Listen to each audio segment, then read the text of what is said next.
Baiklah,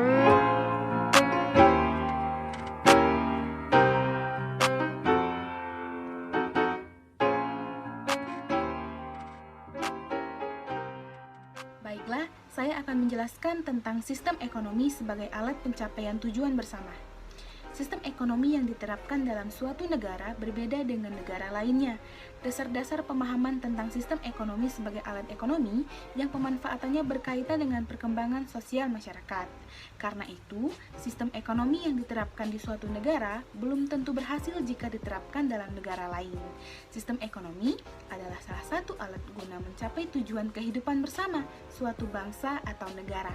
Ketika membandingkan sistem-sistem ekonomi yang ada, telah terlihat bahwa masing-masing sistem ekonomi memiliki perbedaan-perbedaan yang sangat kontras.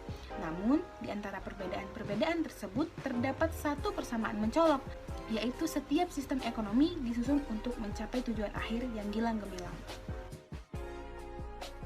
Baik, di sini saya akan menjelaskan tentang kriteria sistem ekonomi yang baik. Setiap negara pasti mendambakan ekonomi yang baik dan stabil. Agar cita-cita tersebut dapat terwujud, terdapat kriteria-kriteria yang dimiliki apabila suatu sistem ekonomi dapat dikatakan relatif baik, yaitu yang pertama, apakah sistem ekonomi yang bersangkutan memberikan kemungkinan untuk mencapai standar kehidupan yang tinggi. Yang kedua, apakah kemungkinan bagi suatu pertumbuhan ekonomi yang stabil. Yang ketiga, apakah sistem ekonomi tersebut menghormati kebebasan ekonomi para individu secara wajar. Yang keempat, apakah sistem perekonomian tersebut memberikan kepastian ekonomi bagi seluruh anggota masyarakat. Yang kelima, apakah sistem ekonomi tersebut menghasilkan barang-barang dan jasa-jasa yang sesuai dengan kebutuhan para konsumen. Dan yang keenam, apakah sistem ekonomi menunjukkan adanya pembagian pendapatan yang memadai. Di sini kriteria sistem ekonomi yang baik menurut Grossman tahun 1984, sebuah sistem ekonomi dikatakan baik apabila dilihat dari dua aspek, yaitu daya tahan dan daya adaptasi. Dari dua aspek tersebut ada pengaruhnya dengan ketidakpastian jangka pendek dan ketidakpastian jangka panjang. Dan yang terakhir ada unjuk prestasi. Unjuk prestasi ini merupakan dalam kriteria yang baik.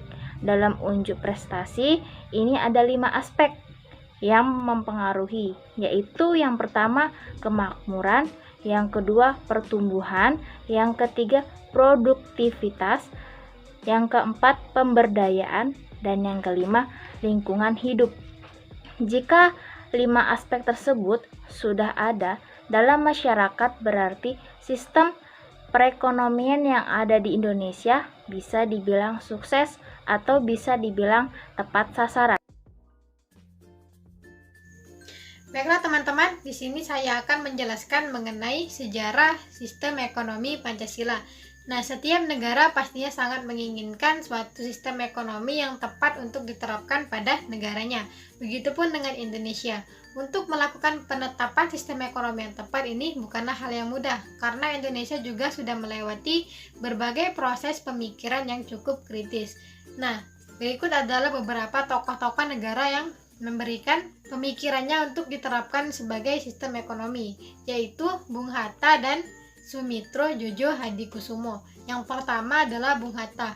Beliau mencetuskan bahwa ide pemikiran ekonomi di Indonesia yang tepat dan sesuai dengan cita-cita bangsa berupa tolong-menolong adalah koperasi. Yang kedua adalah menurut Sumitro Jojo Hadikusumo dalam pidatonya di Amerika pada tahun 1949, beliau menegaskan bahwa cita-cita ekonomi bangsa yang pas adalah semacam ekonomi campuran. Namun setelah melewati berbagai proses perkembangan, maka sistem ekonomi Pancasila yang disepakati karena terdapat unsur penting dari ekonomi demokrasi. Nah, jadi oleh sebab itu maka sistem ekonomi Pancasila lah yang ditetapkan sebagai sistem ekonomi di Indonesia. Kemudian dalam sistem ekonomi Pancasila ini ada 3 hal yang tidak boleh dilakukan. Yang pertama adalah free fight liberalism, yang berarti suatu kebebasan usaha yang tak terkendali sehingga akan menyebabkan eksploitasi terhadap ekonomi rendah. Hal ini akan berimbas kepada kesenjangan masyarakat dari kalangan miskin dan kaya.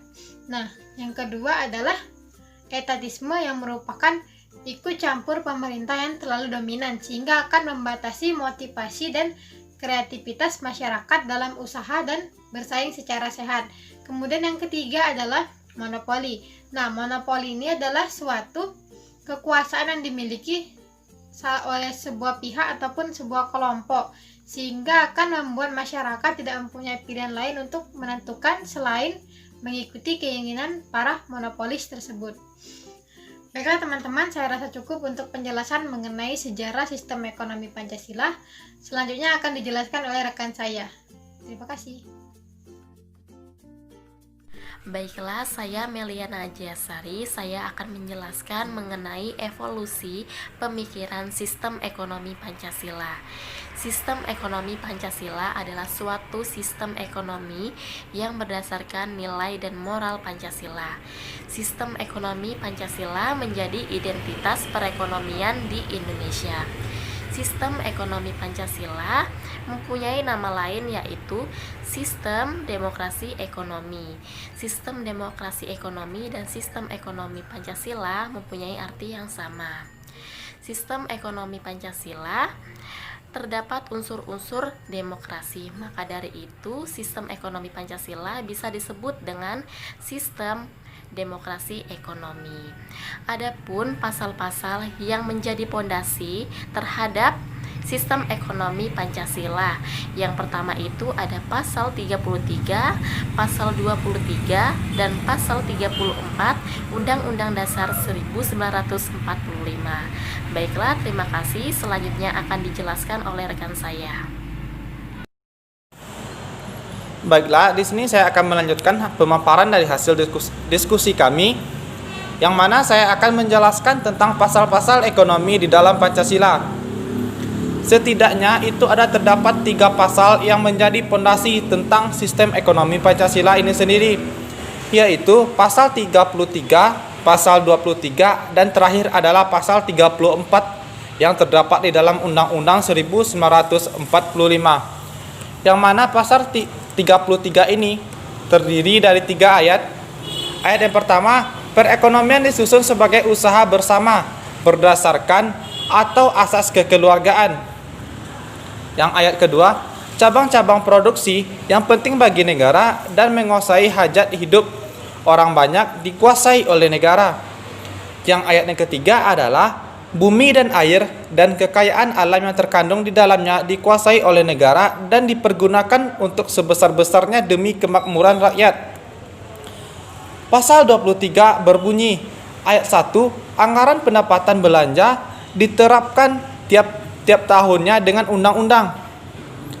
Yang mana apabila Dewan Perwakilan Rakyat atau DPR tidak menyetujui anggaran yang diusulkan, pemerintah menjalankan anggaran yang terdapat pada tahun lalu.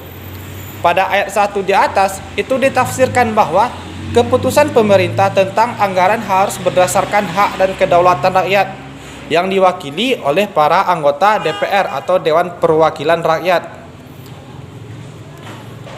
Yang selanjutnya adalah tiap-tiap warga negara berhak atas pekerjaan dan penghidupan yang layak bagi kemanusiaan. Sedangkan menurut pasal 34 itu berbunyi, fakir, miskin, dan anak-anak yang terlantar dipelihara oleh negara. Nah, demikianlah penyampaian materi dari saya, yaitu tentang pasal-pasal yang terdapat di dalam ekonomi Pancasila. Sekian, terima kasih. Nah, ini ada pemikiran mengenai perekonomian Pancasila menurut para tokoh maupun ahli. Di sini ada 5 tokoh ya. Yang pertama itu ada Muhammad Hatta. Yang pertama, menurut Bung Hatta, sistem ekonomi yang baik diterapkan di Indonesia ini harus berdasarkan asas kekeluargaan. Yang kedua, menurut Wilopo, pada pasal 33 ini memiliki arti bahwa sistem ekonomi Pancasila sangat menolak sistem ekonomi liberal. Yang ketiga, menurut Wijoyo Niti Sastro, pada pasal 33 Undang-Undang Dasar 1945 ini tidak ditafsirkan sebagai penolakan terhadap sektor swasta. Yang keempat, menurut Rubiarto, sistem ekonomi Pancasila adalah sistem yang bukan kapitalis dan juga bukan sistem yang sosialis. Dan yang terakhir, yang kelima, ada dari Emil Salim. Dari konsep Emil Salim ini mengenai ekonomi Pancasila cukup sederhana, yaitu sistem ekonomi pasar dengan perencanaan. Baiklah, terima kasih kepada moderator atas kesempatannya. Selanjutnya saya akan menjelaskan ciri-ciri sistem ekonomi Pancasila. Nah, seperti yang terdapat di dalam Undang-Undang 1945 Pasal 33 dan GBHN Bab 3 Nomor 14. Ciri-ciri sistem ekonomi Pancasila. Yang pertama, perekonomian berdasarkan atas azas kekeluargaan disusun sebagai usaha bersama. Kemudian yang kedua, sumber daya yang meliputi bumi, air, serta kekayaan alam lainnya yang terkandung dalamnya dikuasai oleh negara dengan tujuan digunakan sebesar-besarnya untuk kemakmuran rakyat. Kemudian yang ketiga, negara menguasai cabang-cabang produksi yang penting bagi hajat hidup orang banyak. Yang keempat, perekonomian Pancasila diselenggarakan dengan prinsip ekonomi kebersamaan atas dasar demokrasi ekonomi, efisiensi, berkeadilan, berkelanjutan, berwawasan lingkungan, kemandirian, dan menjaga keseimbangan, kemajuan, dan kesatuan ekonomi nasional. Selanjutnya, yang terakhir, ketentuan peraturan lebih lanjut tentang pelaksanaan pasal ini diatur dalam undang-undang. Kemudian, di dalam GBHN Bab 3B Nomor 14, ciri-ciri pokok pada konsep ekonomi Pancasila antara lain, yang pertama, berkembangnya koperasi, yang kedua, terdapatnya komitmen pemerataan, yang ketiga, lahirnya kebijakan ekonomi yang nasionalis, yang keempat, perencanaan yang terpusat, dan yang terakhir, dilakukan secara desentralisasi. Terima kasih. Selanjutnya saya kembalikan ke moderator. Selanjutnya, untuk tujuan dari sistem ekonomi Pancasila ini ada 10, antara lain, yang pertama, kemakmuran dan kesejahteraan masyarakat. Yang kedua, pertumbuhan ekonomi yang dihasilkan dari tindakan ekonomi dalam berbisnis. Yang ketiga, kestabilan ekonomi dengan kesempatan kerja yang luas. Yang keempat, adanya intensif atau dorongan untuk bekerja dan ikut ambil bagian dalam kegiatan ekonomi di masyarakat. Nah, yang kelima, adanya koordinasi yang efektif dan efisien terhadap proses produksi, konsumsi, dan investasi. Contohnya dalam menanggapi adanya perubahan cara produksi atau pola kebutuhan masyarakat. Nah, yang keenam, adanya pertimbangan yang wajar antara kepentingan sekarang dan kepentingan masa depan. Konkretnya, antara konsumsi, tabungan, dan investasi. Nah, yang ketujuh, adanya perimbangan yang wajar antara barang untuk kepentingan per orang atau sektor swasta dan kepentingan umum atau sektor publik. Nah, yang kedelapan, adanya pemerataan pendapatan dan persamaan antara berbagai golongan dan lapisan masyarakat. Yang kesembilan, adanya perimbangan yang wajar antara kekuasaan dan pengaruh antara atasan dan bawahan. Nah, yang terakhir, diindahkannya nilai yang melekat pada manusia seperti hak asasi manusia, kebebasan, keadilan sosial, kesamaan hak, solidaritas, dan sebagainya. Sekian penjelasan dari saya, terima kasih. Baik, materi selanjutnya yaitu fungsi sistem ekonomi Pancasila. Nah, fungsi sistem ekonomi Pancasila ini terdiri dari 4. Yang pertama itu sebagai penyedia dorongan untuk melakukan proses produksi. Jadi, sistem ekonomi Pancasila ini sebagai penyedia dorongan untuk kita memulai bisnis atau sebagai startup company.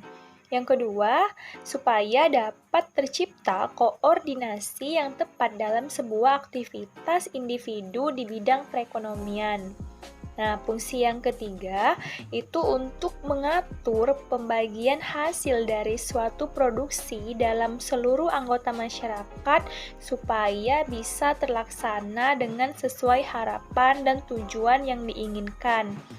Serta fungsi yang keempat itu supaya dapat menciptakan mekanisme tertentu sehingga distribusi barang dan jasa dapat berlangsung dengan baik dan lancar.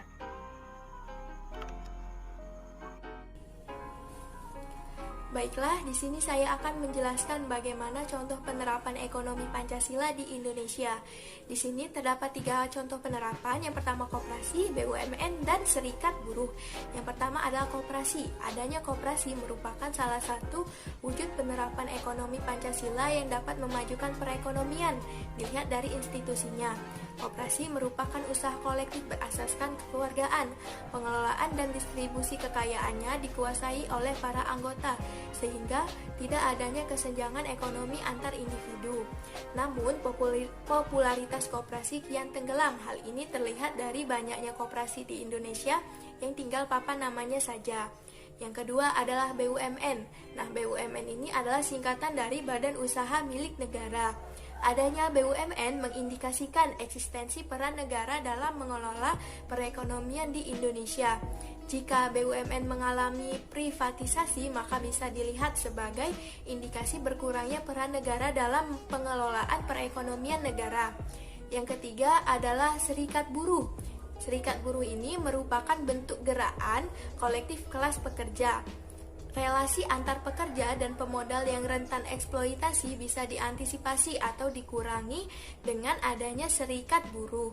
Serikat buruh yang kuat mempunyai posisi tawar yang kuat di mata pemilik modal atau investor. Kesenjangan pendapatan antara buruh dan pengusaha termasuk tim manajerial perusahaan bisa dikurangi apabila serikat buruh memiliki posisi tawar yang kuat. Ekonomi Pancasila mengutamakan kemakmuran bersama, bukan kemakmuran segelintir elit. Baiklah teman-teman, setelah kita menyaksikan pemaparan materi tadi, bisa disimpulkan bahwa sistem ekonomi Pancasila adalah sesuatu hal yang dijiwai oleh ideologi Pancasila dengan berlandaskan kekeluargaan dan gotong royong. Sistem ekonomi Pancasila sendiri memberikan kebebasan kepada seluruh warga negara untuk berusaha ataupun membangun usaha perekonomian dengan batasan dan syarat-syarat yang ditentukan. Diharapkan dengan adanya sistem ekonomi Pancasila ini menjadi salah satu fondasi yang kuat bagi para pebisnis milenial di Indonesia yang ingin membentangkan sayapnya di dunia bisnis. Sistem ekonomi Pancasila dapat dijalankan apabila kondisi perekonomian dan keuangan dalam bisnis tersebut menjadi baik.